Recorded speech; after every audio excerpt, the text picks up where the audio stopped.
Isto é fascinante, não é? Porque um tipo faz imensas coisas e a carreira é reduzida a um número que faz com um prego. E as pessoas ficam lá à espera do prego e não há prego para ninguém. Mas eu depois explico ali fora porque eu tenho muito pouco tempo. E de facto aquilo que eu faço são várias áreas que se fundem naquilo que posso chamar do one-man show.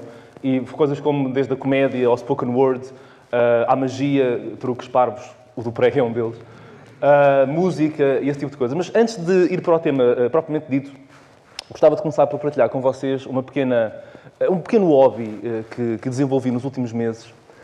Um hobby que desenvolvi também é uma boa frase. Eu sou fascinado por um tipo de estética e design minimal. Gosto.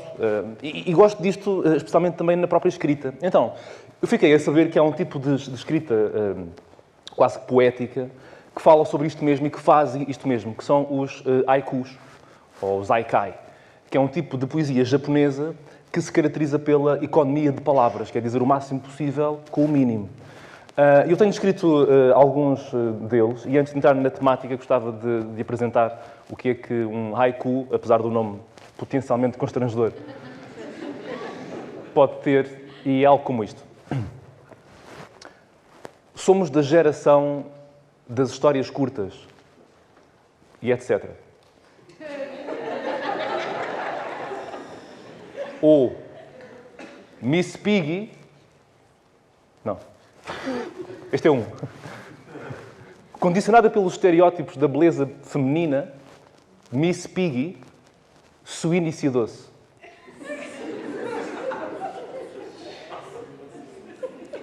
Ou na vida tudo é passageiro, exceto o condutor.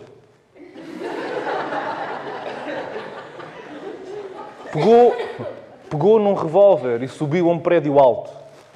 Foi tiro e queda. E é isto.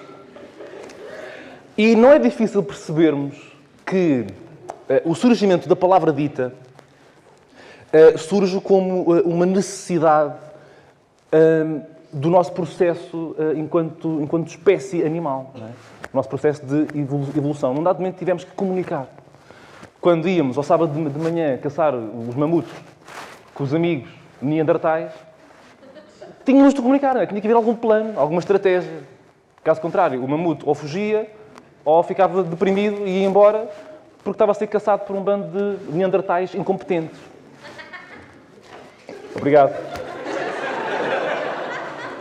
Obrigado novamente. E então a palavra surge neste contexto.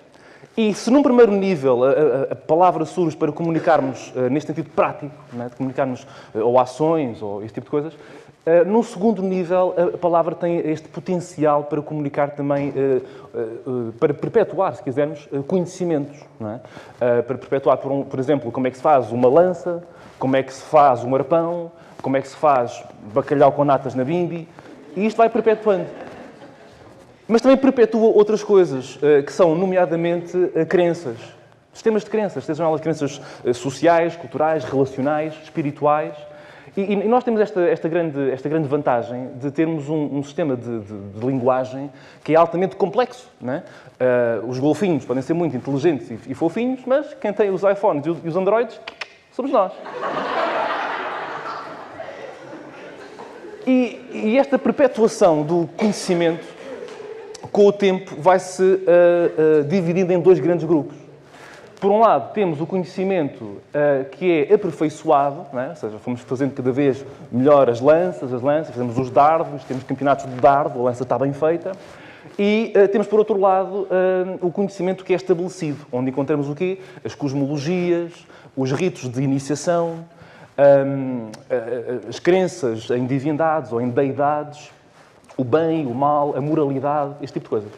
E se o primeiro, pelas próprias características que tem, é um tipo de conhecimento que é dinâmico, ou seja, algo que muda, algo que se aperfeiçoa, já o segundo não. Já o segundo tende a ser um tipo de conhecimento estático, não é? Um tipo de conhecimento que nós sabemos com o que vamos contar. E pelo facto de ter esta característica, com o passado de vários anos e de gerações, deixa de ser um conhecimento para passar a ser uma verdade. E mais gerações passam e deixa de ser uma verdade e passa a ser um dogma. Ou seja, uma verdade inquestionável. Foi assim porque sempre foi. É assim porque sim. E já ninguém sabe muito bem porquê. Mas é. E isto causa um problema. E o Carl Jung, que era um tipo que fumava algumas coisas, diz-nos que nós lá, no fundo, algures no nosso subconsciente, sabemos que as coisas nem sempre foram assim. Ou seja, isto surgiu em algum momento, esta crença, este mito. Mas isto está cá dentro, e está aqui, está cá, mas nós, não, isto sempre foi assim, é garantido. E é neste contexto que surge um personagem que é crucial para o equilíbrio da sanidade mental, que é o bobo. Se quiserem, o bobo da corte. Que antes de ser bobo, é lá, parecia Deus agora a falar, que antes de ser bobo era vendedor de seguros. Não, antes de ser... Estou a brincar. Antes de ser bobo, antes de termos esta imagem do bobo, tínhamos algumas representações que já indiciavam a necessidade disto, desde o Pan, um semideus, o Baco, o Dionísio, não é? Cujas procissões eram bem regadas, vamos chamá-las de procissões, e que se chamavam comos. Não é? E a palavra comédia vem daí mesmo, de comos, portanto, era uma comédia. E o bobo tinha uma função muito específica, muito concreta, que era dizer a verdade com a comédia. Era o único funcionário da corte que tinha um trabalho destes. Era o único tipo que podia zombar do rei diante do próprio rei. Às vezes corria mal. Havia bobos que desapareciam. Geralmente já não eram muito grandes. Não é? Mas era o trabalho deles, era este.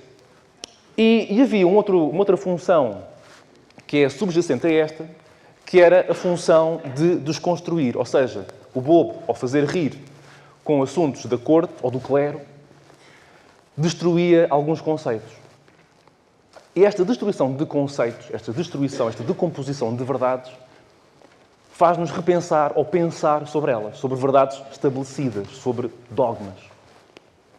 Claro que o bobo não era uma personagem propriamente muito bem amada, não é? Mas com o passar dos anos e dos séculos foi-se refinando. O bobo passou para a rua, para os teatros. Temos o bobo no Tramp de Chaplin, temos o bobo no Buster Keaton, temos o bobo no Jerry Lewis, temos o bobo no Rowan Atkinson com a personagem do Mr. Bean. E este bobo vai se sofisticando naquilo que é hoje o comediante, o humorista. Eu acredito, primeiramente, que a comédia é, acima de tudo, entretenimento. Ou seja, não tem que passar rigorosamente nada. Mas a verdade é que a comédia, seja ela qual for, escrita, dita, performada, começa sempre com um pressuposto. E é o pressuposto da verdade. A comédia trata sempre da verdade. Agarra sempre primeiro na verdade, seja ela qual for. E decompõe-a. E, ao fazer isto, a comédia, e a palavra dita na comédia, vem fazer uma coisa que é tremenda, e não há, obviamente, nenhum tipo de animal que faça isto, à exceção de nós, que é o abalar a autoridade estabelecida. A autoridade pode ser abalada de mil e uma formas, por um artigo que ofende pessoas X e Y, uma manifestação sobre alguma coisa, mas nada é tão eficaz como o texto humorístico. Porque expõe, porque rasga a verdade. E o facto da comédia expor esta autoridade faz com que ela se tenha que adaptar aos tempos. Ou seja, se na altura em que o bobo pertencia a uma corte, esta autoridade estava reunida, estava concentrada na figura do rei, de alguma forma também no clero, mas menos, hoje em dia esta autoridade está diluída por muitos sítios. Na política, sim. No clero, sim. Mas está em sítios muito mais graves. Está no senhor de bata branca que nos vende comprimidos homeopáticos. E para apesar da ciência provar por A mais B que um comprimido homeopático não é mais do que água, nós continuamos a não questionar.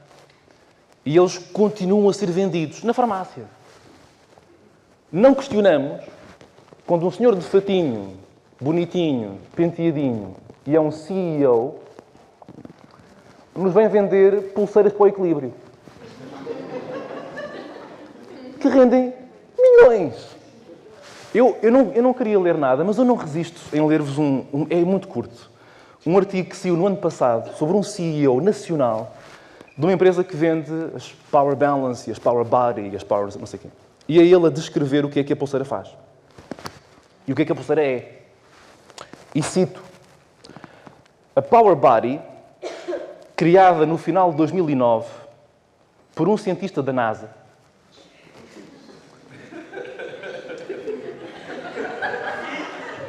é uma pulseira de silicone cirúrgico, anti-alérgico e antibacteriano, com 2 hologramas quânticos embebidos numa frequência com íons negativos que, ao estar em contacto com o nosso corpo, estabiliza a nossa frequência. E termina, tem a ver com a quântica. 35 euros. E compramos. Obrigado, uma pessoa.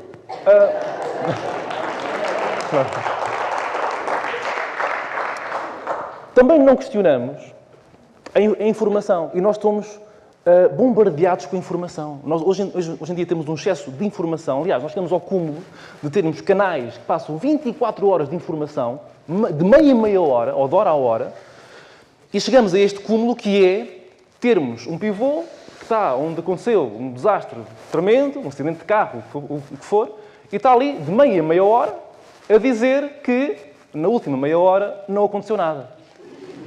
Durante 24 horas. Portanto, é uma informação que não existe. É inútil. E não questionamos esta informação que é passada, ou seja, a cobertura que é feita sobre vários eventos. Deixa-me contar esta história que eu acho que é brilhante, porque não é minha, foi real. Em 1979, em Orleans, França, dá-se uma coisa que foi terrível. Uma loja que vendia roupas de senhora foi acusada de escravatura sexual. Porquê? Porque contratava funcionárias, bonitinhas, novas e tal, e elas eram raptadas e vendidas como escravas sexuais. E desapareceram 28 raparigas. 28 raparigas. E a investigação começa. O que é que está a passar aqui? E a investigação demora meses e meses e meses e não se percebe. Sai nos jornais, na televisão, na rádio, a polícia está envolvida, como é óbvio. E conclui-se que foi um boato. A história começou no liceu, quando umas amigas contaram este boato, este mito, umas às outras. E a história espalhou-se. E não desapareceu ninguém.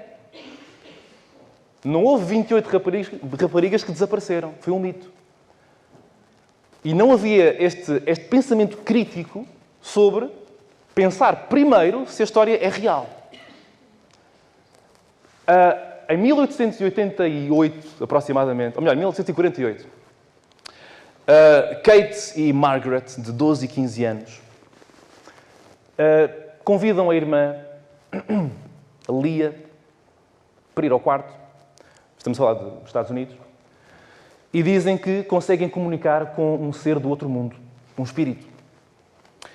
E como é que isso acontece? Temos aqui esta mesa e fazes perguntas de sim e não e ele responde, dando um toque para sim e 2 para não. E a Lia começa a falar com o espírito e ele responde, um toque para sim e 2 para não. Tipo, toque, toque, toque, toque. E fica convencida. A mãe das irmãs fica convencida. Os vizinhos ficam convencidos. As aldeias que estão ali perto ficam convencidas. E as irmãs Fox, as Fox Sisters, começam a fazer sessões de espiritismo por todo o lado. E surgem novos médiuns que comunicam com o além e com os mortos. E a coisa rende. Passados 40 anos, depois de uma fortuna perdida e de excessos de álcool e não sei o quê, a irmã Kate rende às evidências e conta a um jornal de Nova Iorque, por $1000 e poucos, a verdade. Era mentira. Os toques era eu que fazia com o joelho, com a rótula, porque eu consigo instalar a minha rótula e parecia mesmo que era à mesa. E nasce o espiritismo. Perguntam-me, então isso fez com que as pessoas questionassem? Não. Vamos continuar e vamos pôr uma senhora chamada Anne Germain a falar com os mortos na televisão. E nós não questionamos. E aquilo é um atentado à inteligência humana. É óbvio que não está a falar com os mortos. Mas está num canal de televisão que passa informação e nós damos credibilidade. O meu tempo está a acabar e falta mais de metade. Mas eu gostava de terminar então com um poema.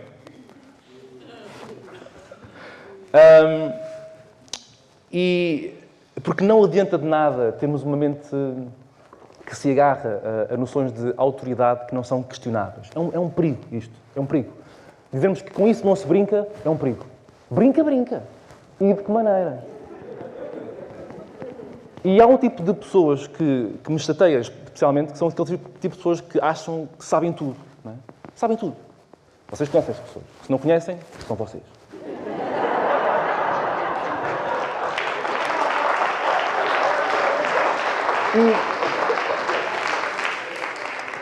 E foi uma conversa que eu tive com a namorada de um amigo meu chamada Alice. E é mais ou menos isto. Fui jantar com uns amigos a um restaurante tipo vegetariano. Confesso que não sou grande fã de soja e seitã, mas não deixei de ir por causa de um menos apelativo menu. Pedi tofu. O jantar começou por volta das 8 e tal, o normal. O sítio era simpático, com uma estética pseudo-oriental que punha em evidência uma espécie de complacência pós-colonial. A conversa era quase que trivial, mas agradável. O pessoal, descontraído e sociável, estavam reunidas as condições para passarmos um bom bocado. Pensei eu. Estava enganado.